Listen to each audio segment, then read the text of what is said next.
What's the most instant regret you've ever seen? In middle school, I had this awful gym teacher, Mr. Reynolds, who got off on humiliating students by making them run until they puked. If he caught you slacking during warm-ups, he'd make you sprint laps until you either threw up or collapsed, all while screaming insults like some failed military drill sergeant. I had mild asthma that made running absolute hell. Didn't matter to Mr. Reynolds, though. He thought I was exaggerating to get out of work. Everyone has a little trouble breathing sometimes. He'd dismiss whenever I mentioned it. Every single day. The second I slowed down even to catch my breath, he'd target me. "Look at this pathetic display," he'd shout.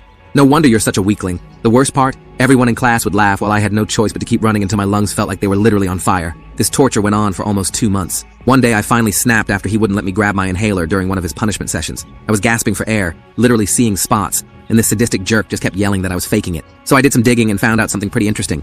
Mr. Reynolds wasn't actually certified to teach PE at all. He was supposed to be a history teacher, but they moved him to gym because they were short-staffed 3 months into the semester. And according to the school handbook, yeah, I actually read that boring thing.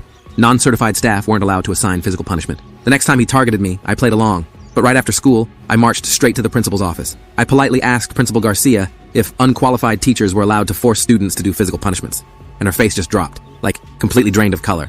She'd apparently been suspicious about his methods, but hadn't realized he was actively endangering students with asthma. The very next day, Mr. Reynolds was gone. Just disappeared. Best part? A few weeks later, I spotted him working at a Dick's Sporting Goods. I walked in, made direct eye contact, and just smiled at him. The look on his face was priceless.